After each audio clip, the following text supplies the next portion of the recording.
Purposely. Your life, God's purpose. Listen at onpurposely.com. So you're getting up early, you're taking those kids to Sunday school, you're doing the Bible blast, or you're doing the quiz thing, or you're trying to do all the things to make sure that when your kids are launching from your home, that they have a basis of faith. And yet, we see statistics that are telling us that a lot of those efforts are not working really well. So what do we do? What are the things that we can do right now in our parenting to try to avoid some of the hurts and some of the challenges that people say that they're experiencing when they're raised in homes of faith? I'm Julie Lyles Carr. This is the AllMomDoes Podcast. I am really thrilled to have a conversation today with Meredith Miller. She's going to help us put all this into perspective. She's going to help us unpack some of the things that we're seeing on the other side when kids are getting launched when it comes to their faith walk. So Meredith, thank you so much for being with me today. Oh, I'm so thrilled to. And thanks so much for the invitation. I appreciate it. Absolutely. So Meredith, usually we start off with guests, but listener wants to know, where are you from? Where do you live? What do you do? What are all the things? So fill us in on all of that. All the things. I am a Southern Californian, almost my entire life, minus 5 years when I lived in Chicago while I worked for a church.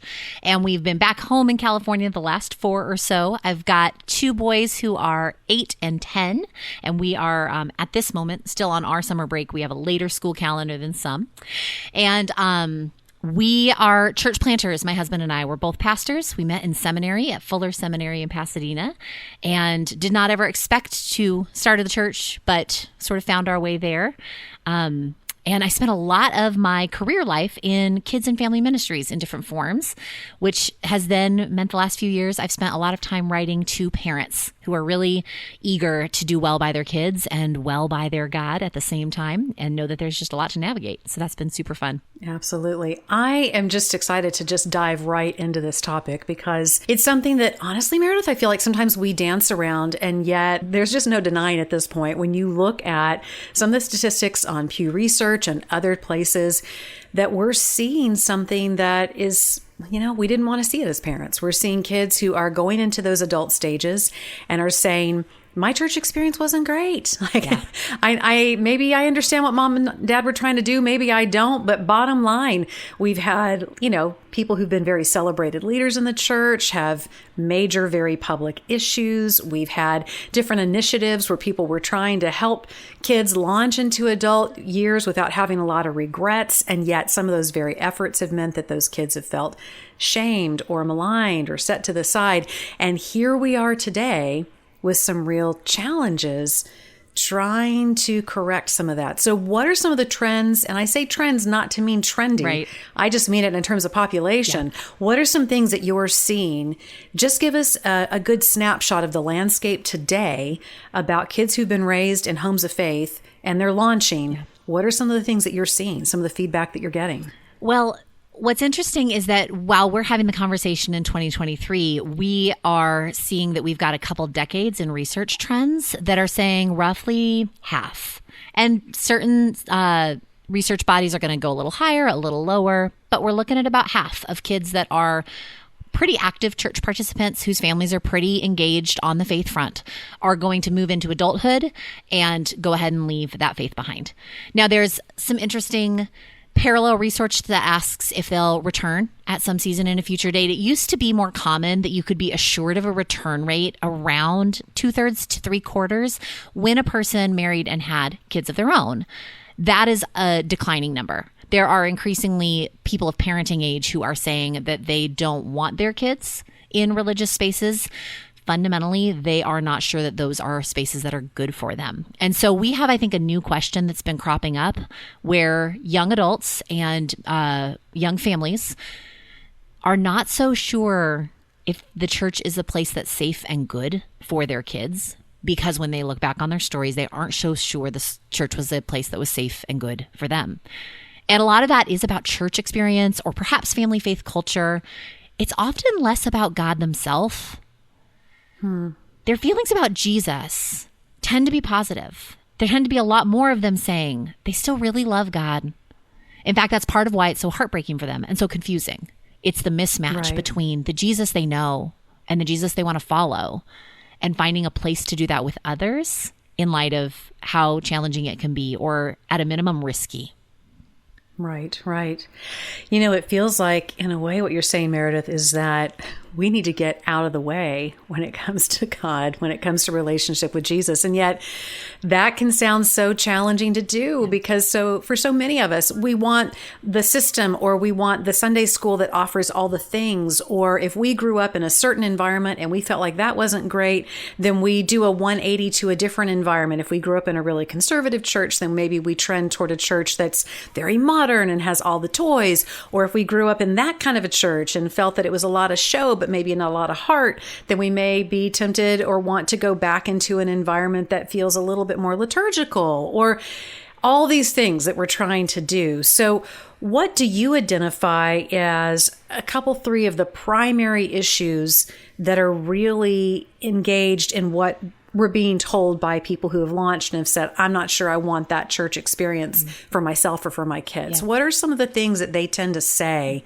hey, this is where things went really sideways for me? Yeah. I think a lot of it comes down to when we are sort of stewarding the faith story in our families, we're representing God. And the God that a kid meets in our families and our churches, they think that's what God's really like. Especially for a child, they're going to trust whoever is their sort of authority adults. And then they move on into adulthood and it's like, wait, I don't know if that's totally what God is like. So I think there's a batch of that where some poor theological ideas are really rampant and they haven't really been interrogated as thoroughly as they need to be. We maybe assume kids will just grow out of them or they'll nuance them, but often they don't. They hold on to them until those ideas, those misrepresentations of God hurt them. So like a really common example of this, probably the most common, has been lingering around ever since the research from Notre Dame came out in around 2008, 2009. And it's around the idea of faith being moralistic. That what young people are often raised in is a system that tells them that like following God means you have this list of things we do. We read our Bible and we attend church and we memorize our verses and we're nice to people. And it means we have a list of things we don't. Right? We don't swear and we don't maybe dance or whatever is on your church's on the preferred list, right? We probably all can name the list pretty quick.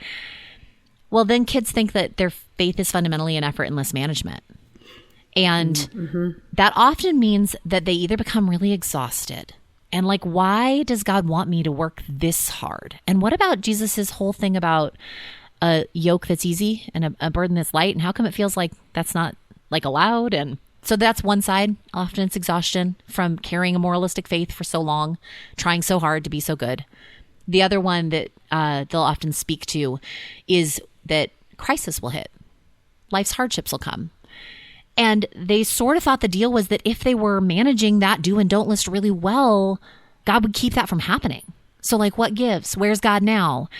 They weren't necessarily told stories, both in the Bible or maybe in their families or in their faith communities, about a God who entered into suffering and walked with or gave grace for huge mistakes. They don't have that in their toolbox.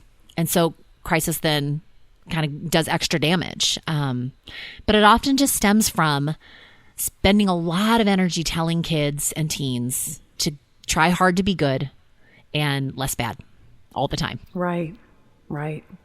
I was having a conversation with someone recently in which we were asking each other, some different people in our lives, and hey, are they walking with God and are they doing this and doing that? And I had to stop myself and say, you know what?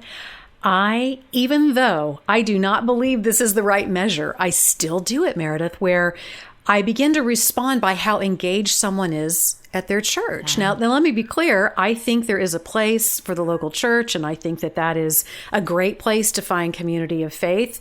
But your level of volunteerism and involvement and how often you're going to small group really doesn't have just a whole lot to do really internally with how you're doing in your one-on-one personal relationship with God. And yet that's this external measure that so often we look to, which then makes me think about the other places of external measure that I make for myself and the places where I feel like, oh, I was really walking with God during that time because I was doing XYZ or I wasn't doing XYZ. I've done it to myself. So it would make sense that I'm also potentially putting that on my kids as well. Absolutely. So how do we navigate this really tender space? Because the other thing that you and I both know, having walked the walk for a long time, there are life choices that we can make that can make our lives harder. Mm-hmm. There are consequences for certain behaviors. There are complexities that can arise in our lives if God's ideal is to do it this way and we choose to go that way.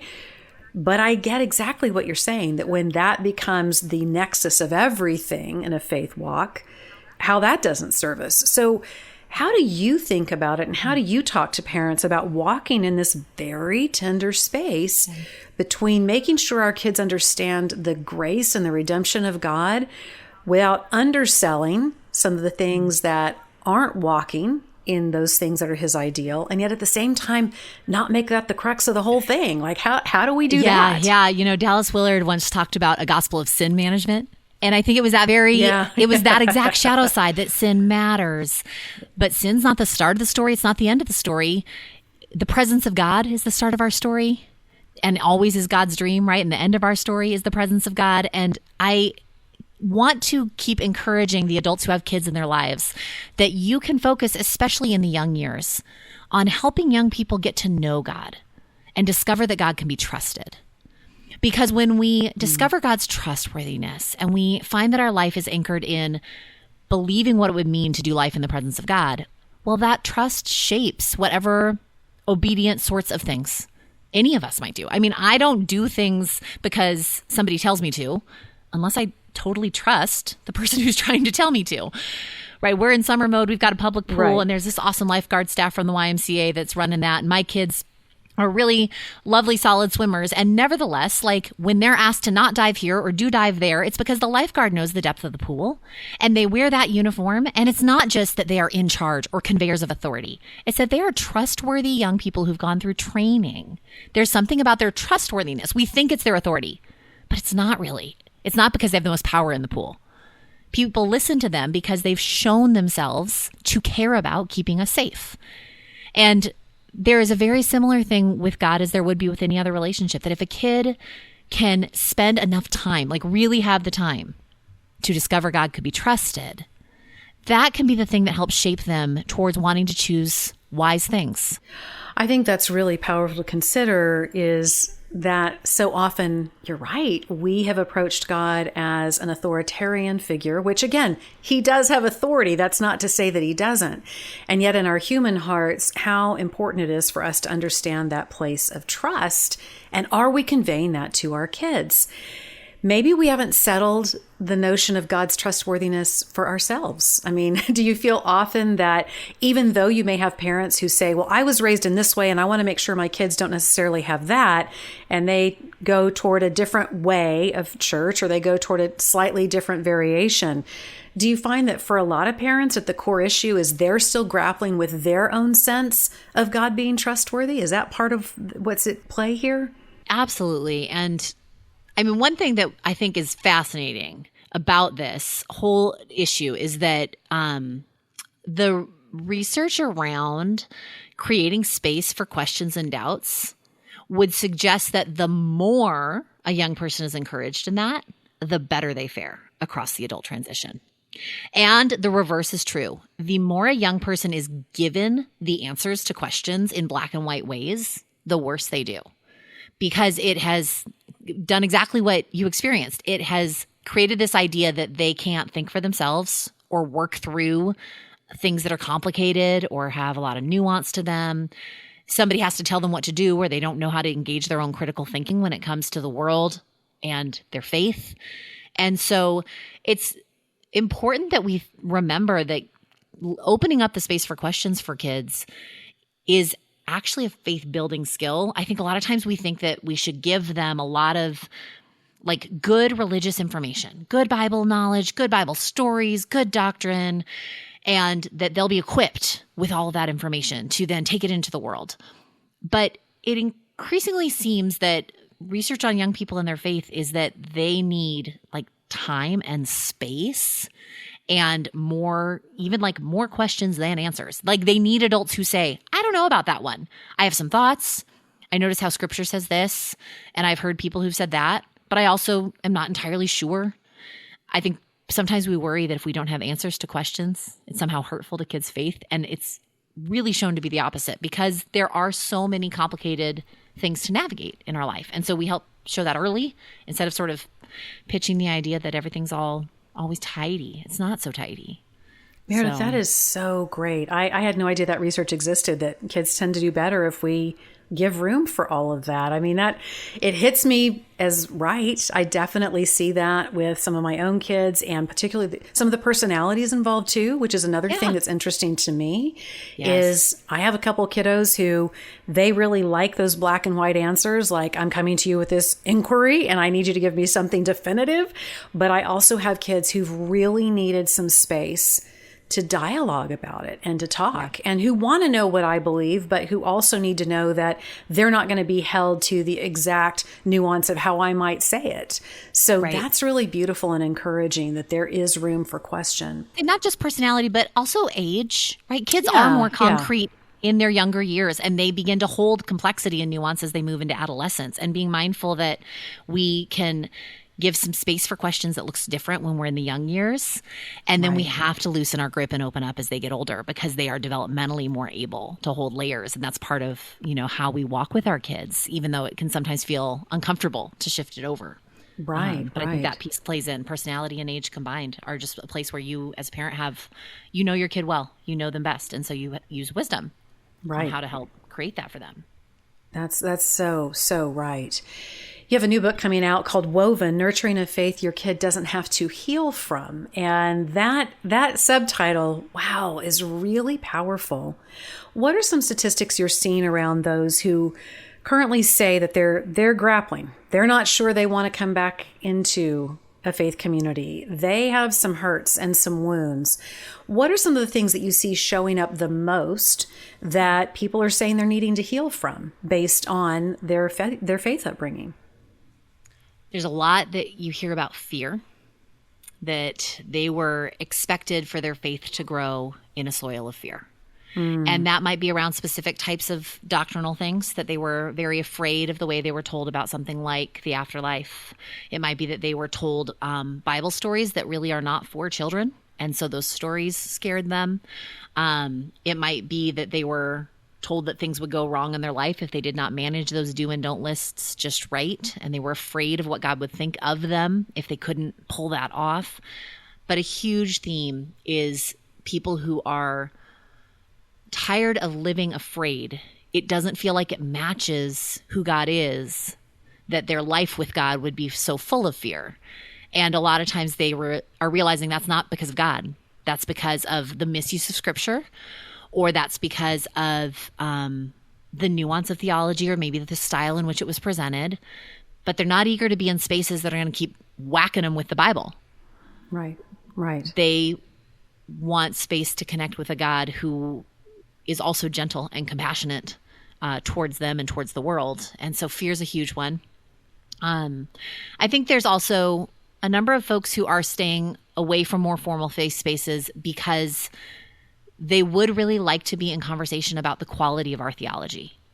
And that's really hard. It's so hard to dialogue across difference theologically, because we are talking about how we honor God. And so ultimately, we know our theology is about honoring God well and living our lives well in the love of God. And so I think it's understandable why a lot of us haven't experienced the chance to be in dialogue across difference, especially on like big things. But I think there's a lot more people who want to do that.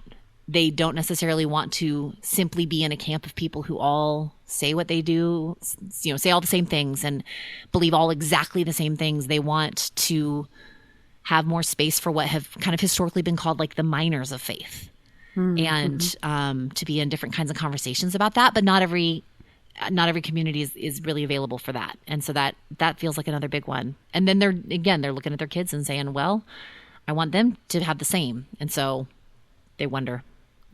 Yeah. Now take me to the other side of the scale potentially. That may not be an exactly accurate way of looking at it this way, but we've talked about this soil of fear. We've talked about sort of this moralistic focus in which what can get missed is the trustworthiness of God.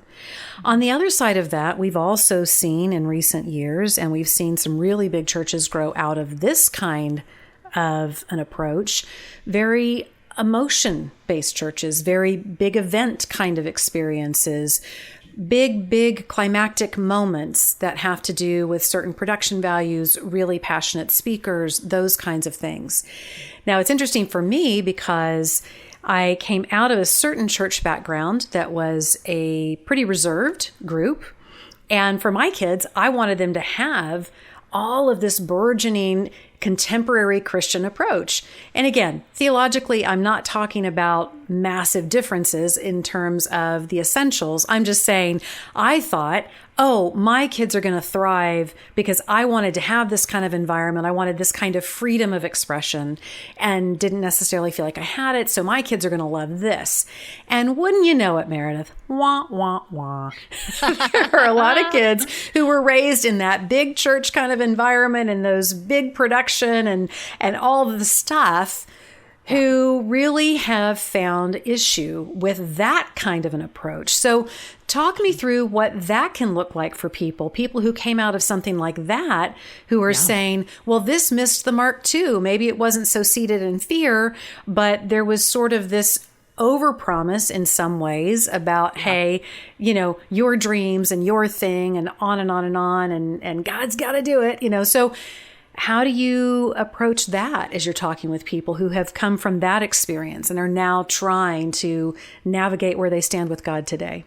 Oh, absolutely. So, I mean, a lot of my church life, that's the kind of church I worked for. So I was on the curriculum team for a very large megachurch in the U.S., and we absolutely tried to maximize the fun of a kid's experience, I think for the best reasons. Right. And where we faced the greatest challenge as a kids ministry team was a leadership culture that most wanted kids to drag their parents to church because they thought that if parents got formed, it would trickle down into the family. And they didn't much care what a kid experienced in the room as long as it was safe and fun. That when they got picked up, they said it was great. Now, our kids team had a different value for what we were doing in that hour, but there wasn't alignment all the way through the church in terms of raising up young people. And I think that is definitely a challenge for families, that there's a lot that's really snazzy about the programming, but there's not necessarily holistic support to be attentive to like what helps raise young people in faith well. And I think any church, you're only going to get so much of the best practices just because of bandwidth or resource or priority. But in the end, family wins. I mean, that is almost always the case, that the family culture is what will have the most impact on a kid's own faith journey. And so when you're the parent, when you find that you might be in that kind of environment, what you get to do as you start to see that clearly and realize its strengths and its weaknesses is you get to build your family faith culture that can either lean into that community's strengths or navigate around its struggles. You can create something that really works for your family while you participate in that. If you expect it to do everything, which I think is probably one of the hard things, those churches promise they do everything. And you need to bring just like a little bit of skepticism about that. Super well-intentioned, but no, it doesn't. And that's okay. Let it do what it can do. And then craft what your family needs to follow Jesus together. And that can get you really far. You don't have to be on their program in the best way. Right. And you don't need to be afraid of the things a church, any style can't do. You can lean into what it can do and then add in what it looks like for your family to be living faith together. Meredith, that's so important and so powerful because both as a parent who's wanted my kids to have certain experiences and also as someone who's served on a church staff, you're right. Churches cannot do everything. And I've been part of churches that have really tried, but you can't fill in all the gaps. You only get a certain amount of time when people are in the doors, and there's a whole lot of life that's lived outside the doors of the church. And that's really beautiful to love your church community where it's at and understand that ultimately they can't do everything, that there are places that you're going to have to step in because that's who your kid is with the most often. You used a phrase that I think is really important because I don't want anybody to be discouraged who either is trying to find a faith community or someone who's serving in a faith community to feel like I'm just dumping on them, because I'm really not.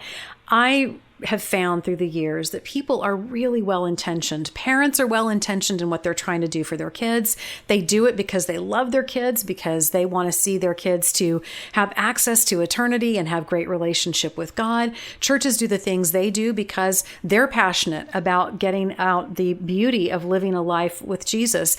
And in all of that well-intentioned, sometimes we happen into things that create hurt when we don't intend for it to, that create an echo that was not something that we wanted to reverberate.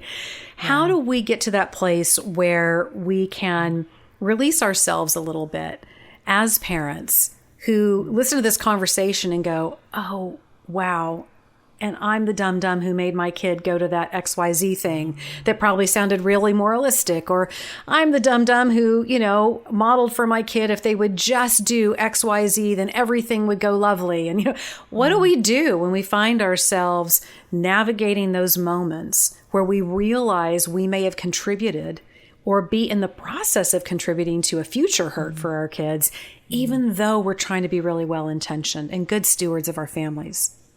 Yeah. And what a challenging thing to come aware of, right? And we all do it. We all do it in some way. Yeah.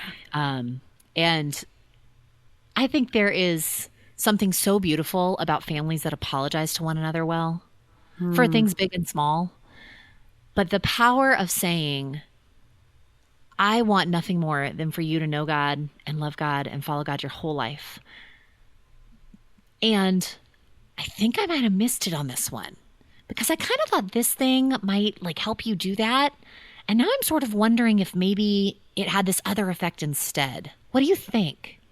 And then to listen back to our kids about what they might have heard or experienced. Sometimes things go over their heads. We saw it, but it didn't stick. And sometimes something we thought was no big deal really sticks in a hard sort of way. And so if we can open that conversation up to say, I was well-intentioned, and now I'm also wondering if there was a miss here. I'd love to hear from you, what you noticed, what you felt, how that went. I sent you on a youth group retreat because I thought they were going to have some really great conversations about being a teenager and dating and sexuality, and now I'm not so sure that was really hard, and to be able to say back it was mainly great, but this one reaction just felt so big and kind of made us feel like we were wrong to ask something, and I didn't love it. And to come back in and say, oh, I'm sorry that happened. And I hope you know that I'd love to hear any question you have to ask, even the ones that somebody else might have told you can't ask, or whatever the next right. Let's try this instead, right? I meant well. I think it might have missed. Let me hear from you. And then let's try this instead. We're modeling what grace actually means and does for us. Grace is the thing that lets us admit we were wrong about something, and that's not the end of the world, and we don't wallow in the shame of it. Grace is the thing that gives us a light forward to be making change as a family. Changing faith is often growing faith, and so you're even inviting your kid into that idea. We're going to make a change. Shows them that's always part of how we follow God. We learn something new. We see something more clearly. We make changes. Right. That is such a fantastic and specific encouragement and direction for a conversation we probably should be having more often than not with our kids, is really checking in on them. Because Meredith, I think it's so easy in a world where sometimes we can feel like we're outnumbered or we're having to explain ourselves or whatever. When a kid starts coming to us with concerns or with questions, it can be all too easy to go on the defense in a way that feels really holy, right? Like we're defending God, we're defending the community of faith, we're defending these things. And yet that's probably not the posture that our kid needs in that moment. The posture they need is to know how much we love them, and that we can make adaptation, that we can rethink some things to make sure they're getting that central message about God's love and his trustworthiness. That's just fantastic. Meredith, where can listeners go to find out more about you, to find out more about your work, to find the book Woven, Nurturing Your Faith Your Kid Doesn't Have to Heal From? Where can they find all the good stuff? So I have a website that is my name, Meredith Ann Miller. It's Ann with an E. And then I also write pretty often on Instagram as Meredith Ann Miller and send out a monthly newsletter that often responds to parents' questions and things they're navigating, Bible stories they'd love to hear told in fresh ways, that kind of a thing. And so that's the big ones, and would love to meet some new people and would be so grateful if people would pick up the book. And I hope it helps parents weave a web of faith that is uniquely their own and honors God as the family they are. Well, Meredith, this has been such a fantastic conversation. I know that listeners are going to take so much from it. And listeners, be sure that you check out AllMomDoes.com and AllMomDoes on the socials, because you'll find resources there as well that are going to help you in your faith journey, that are going to ask you some questions and make you think through some things in this world that you're navigating. And so I'd love for you to check all that out. And I would love to chat at you too on Instagram. I'm Julie Lyles Carr, all the places. Hey, grab the link from this episode and send it to a friend who may be grappling with this, who may be thinking about this, a recent conversation maybe you've had over coffee, a concern that a friend has for the spiritual direction of her kids. I think this conversation is really going to be of help with such great tools and insight. Meredith, thanks again. And hey, friends, I'll see you next time on the AllMomDoes Podcast.